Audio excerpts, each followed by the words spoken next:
तो swallow star का नया सीजन आ चुका है। तो चलो मैं इसका क्विक रिकैप कर देता हूँ इस एपिसोड को स्टार्ट करने से पहले कि आखिर पहले क्या हो चुका था। तो अभी तक में गोल्डन और बीस्ट ने चारों तरफ पूरी तरीके से तबाही मचा दिया होता है और यहाँ पर हॉन्ग और थंडर गॉड भी गोल्डन और बीस्ट से फाइट करते समय में अपने सोल को बर्न करने के कारण इटर्नल स्लीप में जा चुके थे और इस वक्त गोल्डन और बीस्ट बहुत ज़्यादा इंजर्ड हो चुका था और यही मौका था लू फेंग के पास ताकि वो गोल्डन और बीस्ट को मार सके। और लू फेंग के पास एक प्लान होता है कि वो 5 एल्डर के साथ मिलकर गोल्डन और बीस्ट को अपने सीक्रेट टेक्निक जो कि उसे हुआन बो से मिली होती है उसका यूज करके वो गोल्डन और बीस्ट को मार सके। तो चलो इसी के साथ एपिसोड की स्टार्ट करते हैं। तो एपिसोड के स्टार्ट में हमें लू फेंग और बाकी के 5 एल्डर को दिखाया जाता है जहां पर वो लोग ओशियन के डीप हिस्से में आ चुके थे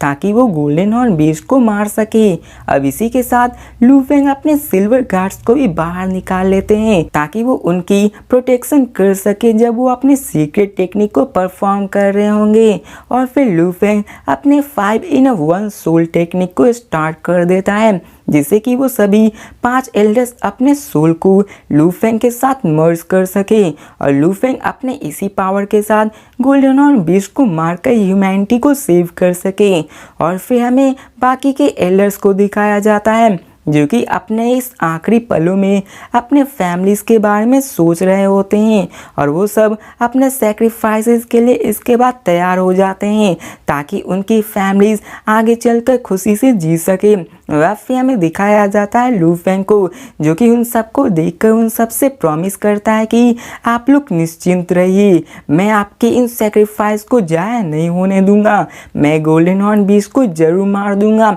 और फिर लू फेंग इस प्रोसेस को शुरू कर देता है जिसके कारण लू फेंग का इनर सिस्टम बाकी के दूसरे वॉरियर्स के साथ कनेक्ट हो जाता है और सभी की बॉडी बर्न होने लगती है और इसी के साथ सभी की पावर एक दूसरे में मर्ज होने लगती है जो कि कंबाइंड टेक्निक होती है। और लू फेंग के स्टार के चारों तरफ बाकी एल्डर्स के लिटिल स्टार उनकी तरफ रिवॉल्व करने लगते हैं जो कि असल में उनकी सोल होती है। अब ये प्रोसेस थोड़ी देर तक चलता है जिनमें उनमें से बहुत ही ज़्यादा पावरफुल एनर्जी निकल रहा होता है और थोड़ी देर बाद ही ये प्रोसेस ख़त्म हो जाता है और हमें दिखाया जाता है कि लू फेंग के पास उन सारे 5 वॉरियर्स की सोल की पावर आ चुकी होती है और वो 5 वॉरियर्स की लाइफ सिग्नल भी रुक जाती है जिसका मतलब ये हुआ कि वो अब इस दुनिया में नहीं रहे क्योंकि उन सब की सोल का पावर लू फेंग की बॉडी में आ चुका था और जब किसी का भी सोल खत्म हो जाता है तो उसका बचना नामुमकिन हो जाता है।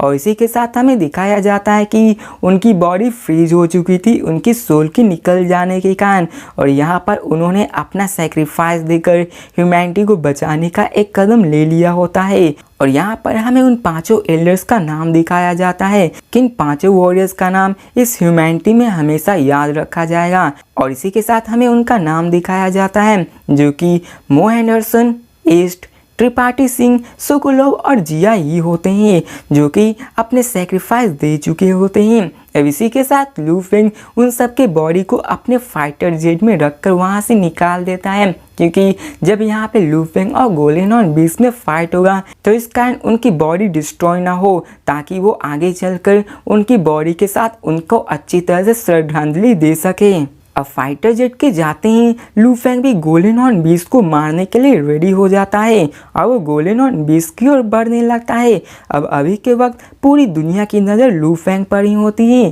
क्योंकि लू फेंग ही अब आखिरी उम्मीद थी। अगर लू फेंग यहाँ पे फेल हो जाता तो ह्यूमैनिटी को कोई नहीं बचा सकता था, ह्यूमैनिटी ख़त्म हो जाती क्योंकि लू फेंग ही अकेला वॉरियर बचा था। यहाँ पे जितने भी पावरफुल वॉरियर्स थे वो सभी मारे जा चुके थे या फिर वो इटर्नल डीप स्लीप में जा चुके थे। अब लू फेंग गोल्डन हॉर्न बीस्ट की ओर बढ़ने लगता है और जैसे ही लू फेंग वहाँ पर आता है गोल्डन बीस्ट को भी यहाँ पे एहसास हो जाता है कि कोई बंदा उसके पास आ चुका है और वो वहाँ पर वेकअप हो जाता है। लेकिन अभी के दरमियान लू फेंग यहाँ पे नहीं रुकने वाला था, वो आगे बढ़ता ही जाता है और साथ में उसकी सारी स्टार जो कि उसने उस सीक्रेट टेक्निक से कंबाइन की होती है वो जाके लू फेंग के स्टार के साथ मर्ज होने लगती है जो कि उसकी स्पिरिचुअल फिजिकल पावर बढ़ाने लगती हैं और वो सभी मर्ज होके उसमें से रेड ऑरा भी निकलने लगती हैं। और जैसे ही वो सभी स्टार्स एक दूसरे से मर्ज होती हैं, उसी के साथ लू फेंग का सीक्रेट टेक्निक जो कि टावर ऑफ वॉइड होता है वो फॉर्म हो जाता है। अब टावर ऑफ वॉइड के बारे में जिसे नहीं पता उसे मैं बता दूं कि लू फेंग इसी की मदद से गोल्डन हॉर्न बीस्ट के सोल को डिस्ट्रॉय करने वाला है और ये सोल डिस्ट्रॉइंग टूल है। और इसी के साथ लू फेंग अपने टावर ऑफ वॉइड से गोल्डन हॉर्न बीस्ट पे अटैक कर देता है जो कि गोल्डन हॉर्न बीस्ट के सीधे हेड पे जाके लगता है और दिखाया जाता है कि वो उसकी बॉडी के अंदर भी चला जाता है, जिसे देखकर गोल्डन हॉर्न बीस्ट को भी बहुत ज़्यादा गुस्सा आता है और वो जोर का रोर करता है। और अब फिर हमें टावर ऑफ वॉइड को दिखाया जाता है जो कि गोल्डन हॉर्न बीस्ट के इंटरनल वर्ल्ड में जा चुका होता है और वहाँ पे उसके सोल कोर को ढूंढने लगता है, लेकिन लू फेंग को उसके हेड में कोई भी सोल नहीं दिखाई देता, जिसको देखकर बबाता लू फेंग से कहती है कि इसी कारण जब यहाँ पे उस पे लेजर कैनन से अटैक किया गया तो गोल्डन हॉर्न बीस्ट मरा नहीं, क्योंकि उसके हेड में तो उसका सोल मौजूद ही नहीं है। तो ये देखकर लू फेंग भी हैरान हो जाता कि आखिर कैसे हो सकता है, हर किसी लिविंग बीइंग्स की सोल उसके हेड में ही मौजूद होती है। जैसे कि ह्यूमन बीइंग्स को ले लो, अगर उसके सर को उड़ा दिया जाए तो उसका मरना निश्चित है, चाहे वो कितना भी लकी क्यों ना हो। लेकिन गोल्डन हॉर्न बीस्ट का केस ऐसा नहीं था, क्योंकि उसके हेड में उसका सोल कोर मौजूद ही नहीं था। वह फिर लू फेंग का टावर ऑफ वॉइड आगे बढ़ने लगता है, हर एक चीज को डिस्ट्रॉय करके वहाँ पे उसके सोल कोर को फाइंड करने लगता है। और फिर हमें इसी के साथ गोल्डन हॉर्न बीस्ट को भी दिखाया जाता है जो कि बहुत ज़्यादा गुस्से में होता है और अपने लेजर बीम से लू फेंग पर अटैक कर देता है। लेकिन लू फेंग को दिखाया जाता है जो कि अपने सोरिंग शटल से गोल्डन हॉर्न बीस्ट के अटैक को रोकने लगता है और साथ ही में वो अपने सिल्वर गार्ड्स को भी निकाल लेता है ताकि वो उसके मदद से अपने प्रोटेक्शन कर सके। और अब फिर हमें लू फेंग के टावर ऑफ वॉइड को दिखाया जाता है जो कि गोल्डन हॉर्न बीस्ट के इटर्नल वर्ल्ड में सर्च कर रहा होता है उसके सोल कोर को, और ऐसे ही आगे डिस्ट्रॉय करते हुए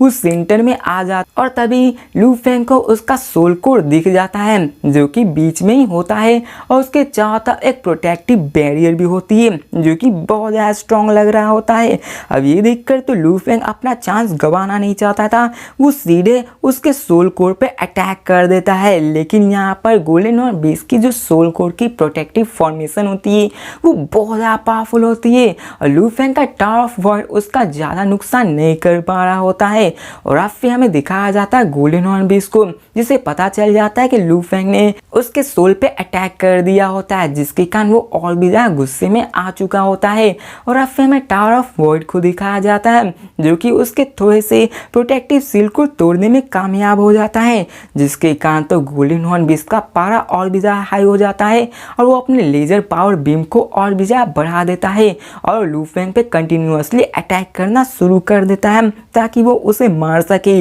लेकिन हमें लू फेंग को भी दिखाया जाता है जो कि अपनी पूरी फोर्स से उस पर अटैक कर रहा होता है और वो उसको ब्रेक करने की कोशिश कर रहा होता है। लेकिन इसी के कारण गोल्डन हॉर्न बीस्ट बहुत ज़्यादा रोर करने लगता है, उसकी जो एनर्जी फ्लक्चुएशन होती है ग्राफ में वो बहुत ही तेजी के साथ बढ़ने लगती। मतलब ये हुआ कि गोल्डन हॉर्न बीस्ट की जो अटैक पावर है वो और भी बढ़ने लगती है। तो इसी के साथ फर्स्ट पार्ट भी खत्म होता है। तो मिलते हैं अगले पार्ट में जो कि कुछ ही देर में अपलोड होने वाला है। तब तक के लिए बाय।